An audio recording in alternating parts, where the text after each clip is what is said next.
বেরো মা, বেরো বেরো। হ্যালো বন্ধুরা, দেখুন কি অবস্থা। বাড়িতে একটা সাপ ঢুকেছে।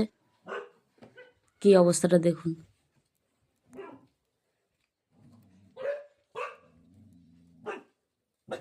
কত বড়। আজ এরা ছিল বলেই আজ কতটা রক্ষে দেখুন। ঢুকে গেছে। কি অবস্থা দেখুন। তোমরা তাড়িয়েছ? হ্যাঁ, আজ এরা ছিল বলে ঢুকেছে। সর্বনাশ। এরা ছিল বলে বাবারে, সব চারজন মিলে তাড়া করেছে। পশু পাখি কতটা উপকার করে সেটা আজকে আপনাদেরকে সচক্ষে দেখালাম। চলে গেছে। দেখুন, একটা ঘরে সাপ ঢুকেছে বলে মোটা সাপ। এরা চারজনে আমাকে সেই বিপদ থেকে রক্ষা করলো। আর তোমরা কি করছিলে? ওই ব্যাংকটাকে ধরবে বলে করছিল রে। ঘরে একটা কুনো ব্যাঙ ছিল, সেই কুনো ব্যাঙটাকে ধরার জন্য এসেছিল সাপটা। বেঁচে আছে? ব্যাংকটা বেঁচে আছে? জল দি। পশু পাখি কতটা উপকার করে দেখেছেন। এরা সবাই মিলে সাপটাকে তাড়ানোর চেষ্টা করছে। দেখুন, আমার সাথে সাথে এরা সব সময় ঘুরছে। বেঁচে আছিস তুই? সাপটা প্রথমে একটা ব্যাঙ ধরছিল, সেই ব্যাঙটা ধরার জন্য আমার মিনিটা দেখতে পেয়েছে। আমার বিড়ালগুলো সব তাকে ছাড়ানোর চেষ্টা করছিল অনেকক্ষণ ধরে। আমি প্রথমে বুঝতে পারিনি।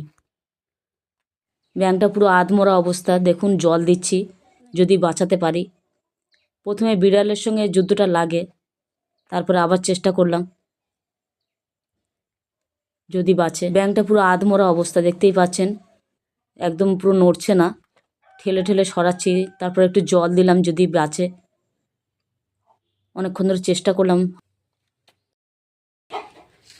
তাড়া।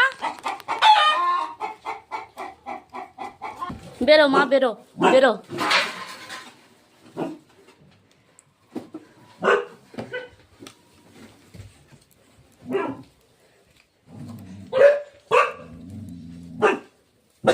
কত বড়। ঢুকে গেছে। তোমরা তাড়িয়েছ? হ্যাঁ, আজ এরা ছিল বলে ঢুকেছে। সর্বনাশ।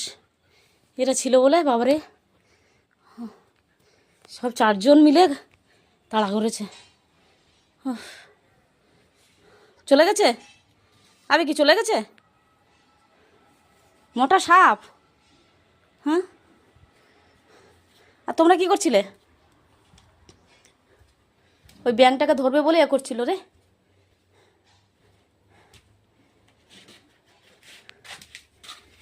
বেঁচে আছে? ব্যাংকটা বেঁচে আছে? একটু জল দি।